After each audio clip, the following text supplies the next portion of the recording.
Hello students, welcome to my YouTube channel के coaching classes. आज के इस वीडियो लेक्चर में हम देखेंगे क्लास 11th की फिजिक्स का चैप्टर नंबर 2, जिसका नाम है मात्रक एवं मापन।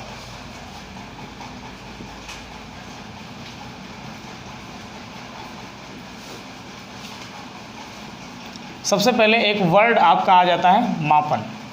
मापना क्या होता है? तो आप लोग जब कभी सुबह सुबह जाते होंगे तो दूध वाले से कहते होंगे भैया आधा लीटर दूध दे दो, तो वो जो एक मात्रक निकालता है, इतना बड़ा सा डिब्बा जैसा निकालता है और उससे आपको नाप कर दे देता है।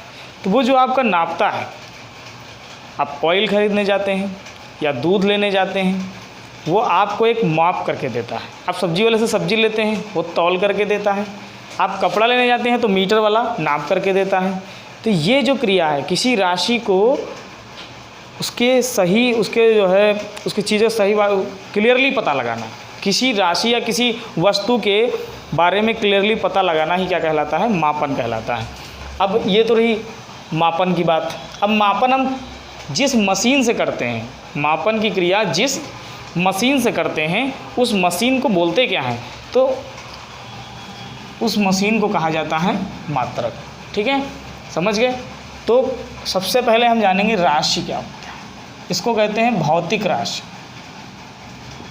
ठीक है, इस दुनिया में जितनी भी चीज़ें हैं उनकी मात्रा को प्रदर्शित करने के लिए किसी न किसी भौतिक राशि का प्रयोग किया जाता है।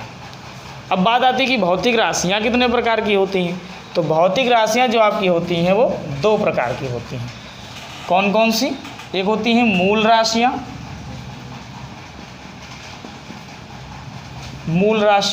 और व्युत्पन्न राशियाँ।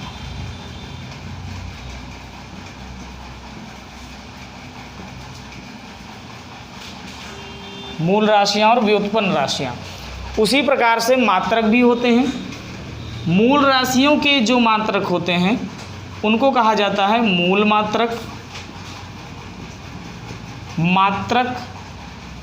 और व्युत्पन्न राशियों के जो मात्रक होते हैं उनको कहा जाता है व्युत्पन्न मात्रक। ठीक है, अब आपको समझना होगा कि राशि और मात्रक क्या है। एक बार फिर से समझ लो। जैसे बोला हमने कि लंबाई को किससे नापते हैं, तो आप बोलोगे लंबाई को सब मीटर से नापते हैं। तो यहाँ पर लंबाई क्या है? एक राशि है, और मीटर क्या है? एक मात्रक है। ठीक है, मैंने पूछा आपका वजन कितना है? वजन को सही भाषा में द्रव्यमान बोलते हैं। तो बोला सर हमारा जो द्रव्यमान है वो 48 kg है। तो यहाँ पर जो द्रव्यमान है वो आपका एक राशि हो गया, और जो आपका यहाँ पर ये जो kg हो गया किलोग्राम। ठीक है, किलो। ये जो 48 है ये आंकिक मान है। 48 को हम कहते हैं आंकिक मान। ठीक है, लेकिन जो हमारा किलोग्राम है वो क्या है? मात्रक है। क्या है वो? मात्रक है। हमने पूछा अभी कितना समय हुआ है, तो आपने बताया सर 2:03 हुआ है। तो यहाँ पर जो ये सेकंड है, सेकंड, वो समय को नापने का मात्रक होता है। ठीक है, समय को नापने का मात्रक क्या होता है? सेकंड होता है। तो ये सब मात्रक हो जाते हैं और ये राशियाँ हो जाती हैं आपकी। तो राशियाँ हमने बताई कितने प्रकार की होती हैं? दो प्रकार की होती हैं, मूल राशियाँ और व्युत्पन्न राशियाँ। उसमें से जो मूल राशियों को जिन मात्रकों से प्रदर्शित किया जाता है या नापा जाता है उन मात्रकों को हम कहते हैं मूल मात्रक, और व्युत्पन्न राशियों को जिन मात्रकों से प्रदर्शित किया जाता है या नापा जाता है उनको हम कहते हैं व्युत्पन्न मात्रक। तो मात्रक तो आपको याद ही नहीं करना, आपको सिर्फ राशियाँ याद करनी है। राशि की परिभाषा याद रख लो, मात्रक अपने आप याद हो जाएगा। ठीक है, अब बात करते हैं कि मूल राशि किसे कहते हैं। मूल राशि की बात करेंगे तो कहेंगे कि वे राशियाँ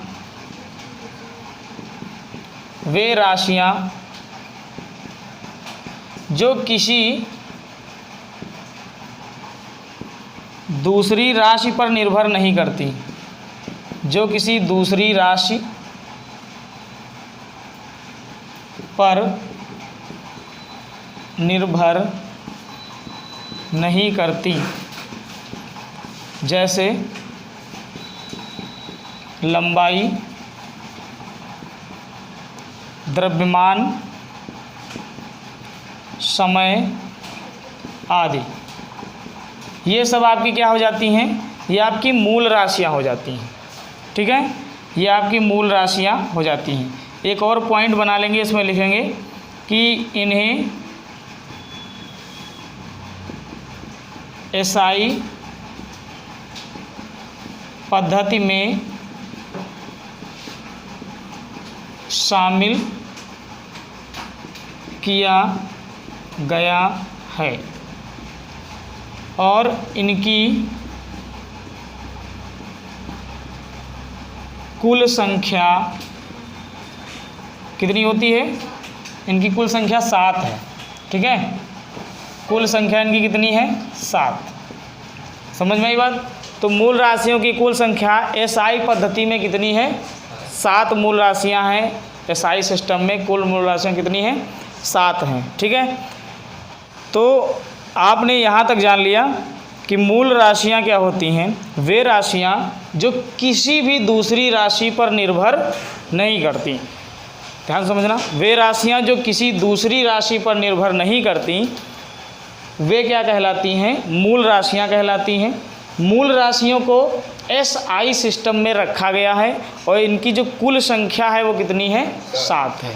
ठीक है, अब हम चलेंगे अपनी व्युत्पन्न राशियों पर कि व्युत्पन्न राशियाँ क्या होती हैं। हमने मूल राशियाँ देख ली हैं, अब इसको हम मिटा देते हैं कि हमारी जो राशियाँ होती हैं वो कुल कितने प्रकार की होती हैं, 2 प्रकार की होती हैं। कौन कौन सी, मूल राशियाँ और व्युत्पन्न राशियाँ। मूल राशियाँ हमने पढ़ ली थी, अब हम पढ़ेंगे व्युत्पन्न राशियाँ।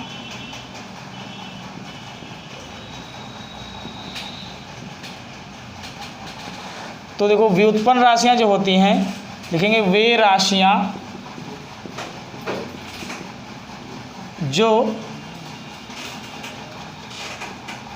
मूल राशियों की सहायता से लिखी जाती हैं।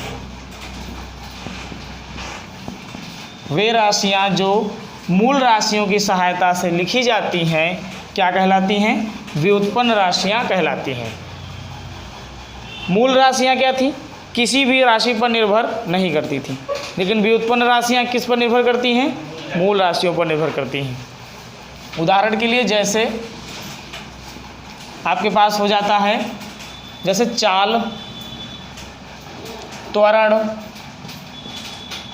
बल, ठीक है, इस प्रकार से ETC यानी आदि, और भी बहुत सारी होती हैं। या फिर मान लो और भी लिख लो, बहुत सारी होती हैं। ठीक है, आदि लिख दिया मैंने, और भी बहुत सारी होती हैं। ये सब आपकी क्या कहलाती हैं, व्युत्पन्न राशियाँ कहलाती हैं। चाल की मैं बात करूँ तो जैसे चाल है, चाल बराबर दूरी बटा समय। दूरी क्या है, एक मूल राशि। दूरी मतलब लंबाई, एक ही चीज़ है। दूरी लंबाई एक ही चीज़ है। तो दूरी क्या है, मूल राशि। समय भी क्या है, एक मूल राशि। ठीक है, दूरी और समय दोनों क्या हैं, मूल राशि हैं। अब यहाँ पर देखने से ये पता चलता है कि जो चाल है वो 2 प्रकार की मूल राशियों पर निर्भर करती है। अगर ये 2 मूल राशियाँ ना हो तो चाल को हम व्यक्त नहीं कर सकते। इसलिए हम कहेंगे कि चाल क्या है, एक व्युत्पन्न राशि है।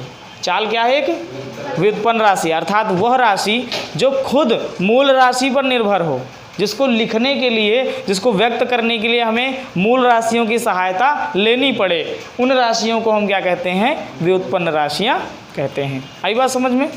इसी प्रकार से आप त्वरण को भी नोट कर सकते हो। ठीक है, इसी प्रकार से आप बल को भी लिख सकते हो। त्वरण को लिखेंगे तो यहाँ पर सेकंड समय स्क्वायर हो जाएगा। ठीक है, दूरी बटा समय स्क्वायर। ठीक है, 2 बार हो जाता है।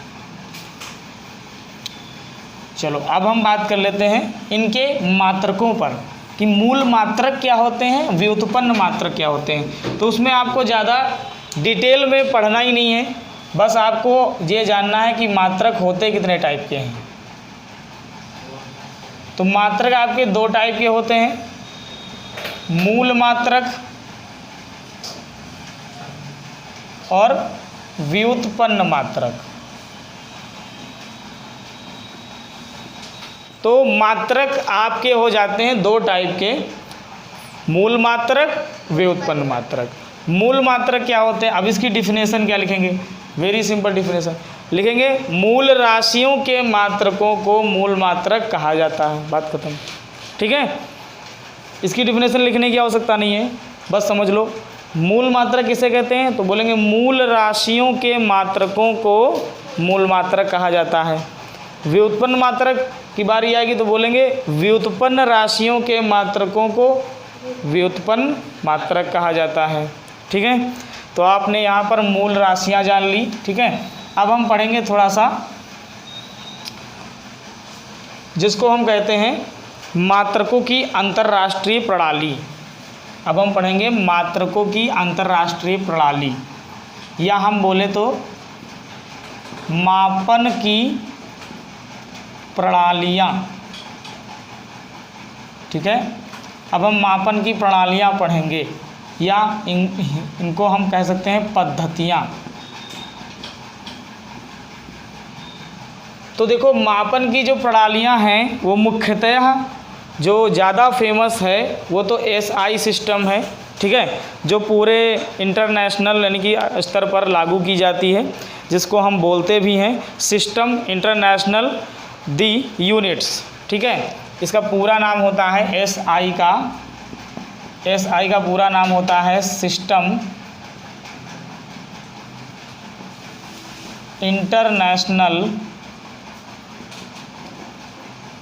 इंटरनेशनल दी यूनिट्स, ये पूरा नाम इसका हो जाता है। ठीक है, सिस्टम इंटरनेशनल दी यूनिट्स पूरे अंतर्राष्ट्रीय स्तर पर यानी विश्व स्तर पर ज़्यादातर इसी सिस्टम का प्रयोग किया जाता है मापने में। ठीक है, मापन की क्रिया में, मीज़रमेंट में जो है आपका SI सिस्टम का प्रयोग किया जाता है। समझ में आई बात?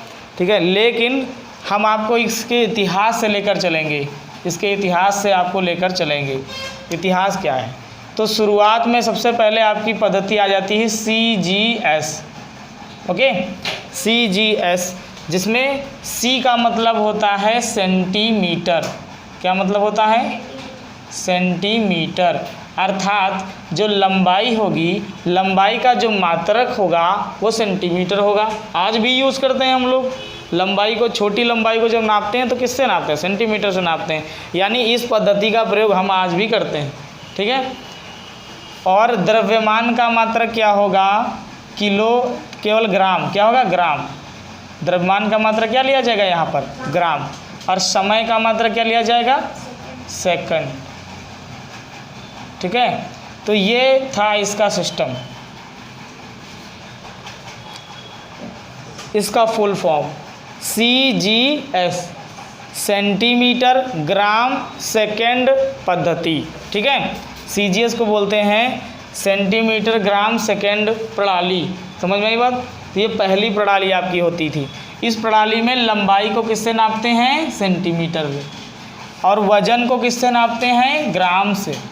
और समय को किससे नापते हैं? सेकंड से। फिर आपकी दूसरी आ जाती है FPS। F का मतलब होता है फुट, और P का मतलब होता है पाउंड,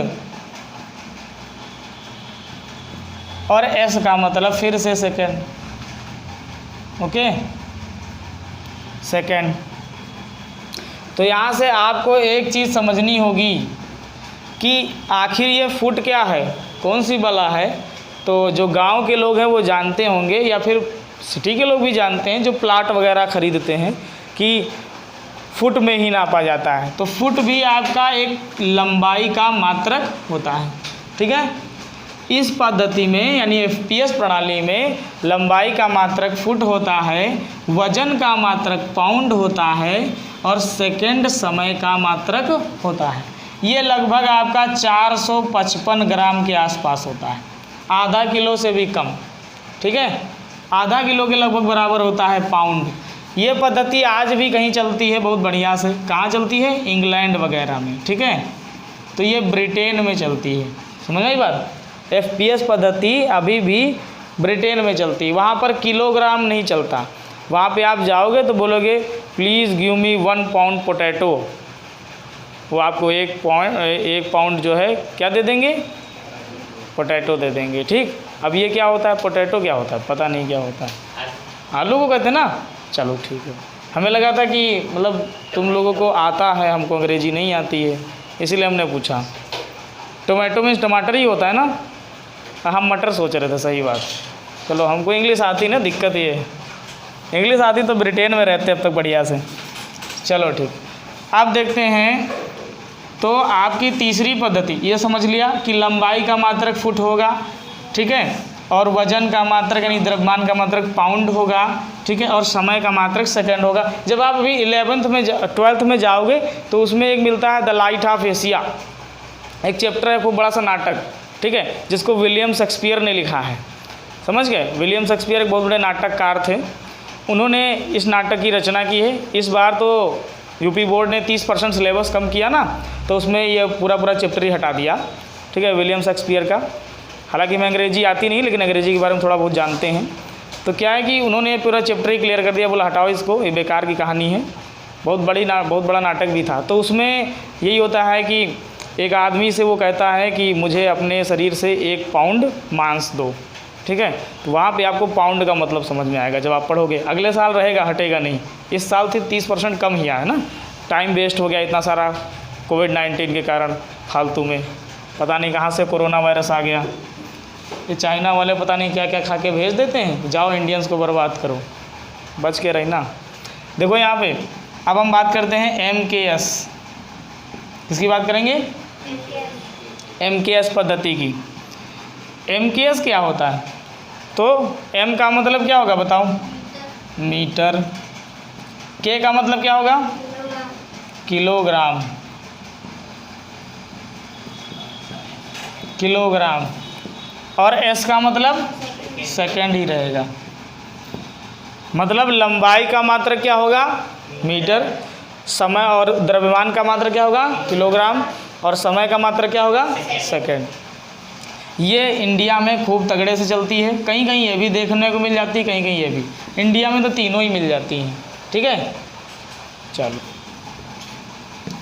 अब चौथी जो आपका प्रणाली है, जिसका भी हमने बताया था, बड़ी फेमस प्रणाली, SI सिस्टम, ठीक है। तो SI सिस्टम की बात करें तो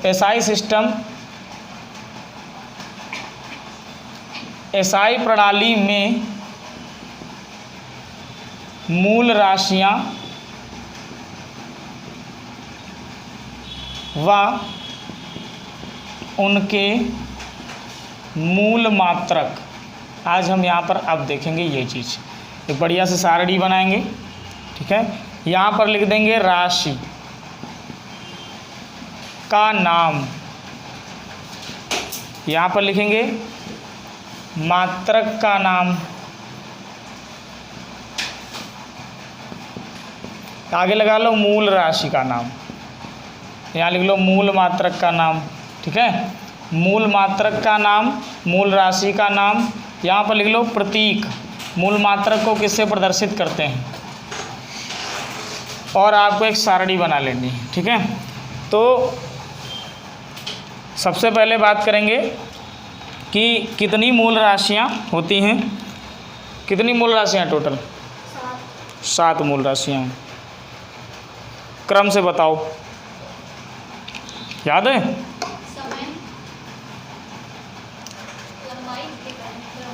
कोई भी बता दो पहले। सबसे पहले लंबाई, समय, द्रव्यमान,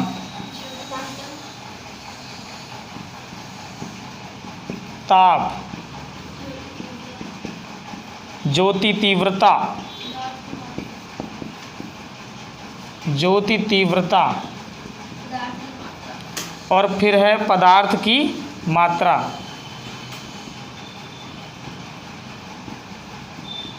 और फिर आपका क्या आ जाता है, 7वीं कौन सी है, विद्युत धारा, यानी बिजली। गांव में क्या कहते हैं, बिजली, बिजली बोलते हैं, बिजली बोलते हैं, बत्ती कहते हैं सीधे सब लोग, बत्ती आ गए, ठीक है। चलो, तो यहाँ से देखो लंबाई का मात्रक क्या होता है? मीटर। मीटर को प्रदर्शित किससे करते हैं? स्मॉल m से। ठीक है। समय का मात्रक क्या होता है? सेकंड। ठीक है। और सेकंड को किससे लिखा जाता है?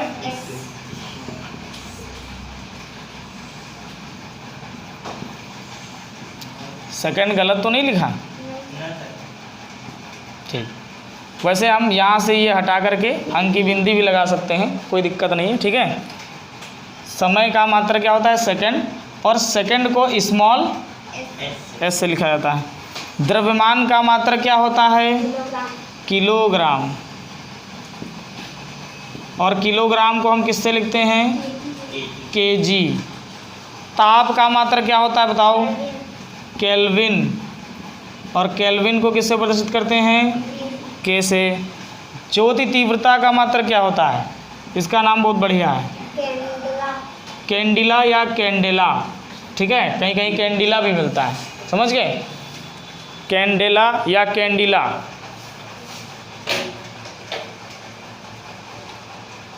तो ये हो जाएगा आपका ज्योति तीव्रता का मात्रक कैंडिला। ठीक है। कैंडिला को किससे लिखते हैं? CD। DVD से तो नहीं लिखते हैं। फिर पदार्थ की मात्रा मोल से नहीं, मोल इसका नाम है। और लिखते भी किससे हैं? मोल से ही। फिर बात करते हैं विद्युत धारा। मात्रक का नाम क्या है? एम्पियर। और एम्पियर को किसे प्रदर्शित करते हैं? कैपिटल ए से। तो ये है आपकी कौन सी प्रणाली? SI प्रणाली। उसके भीतर कितने मूल राशियां हैं, कितने मूल मात्रक हैं, ये आपने देखा। ठीक है, समझ में आया ये? आज के वीडियो में इतना ही, मिलते हैं नए पार्ट में। तब तक के लिए नमस्कार।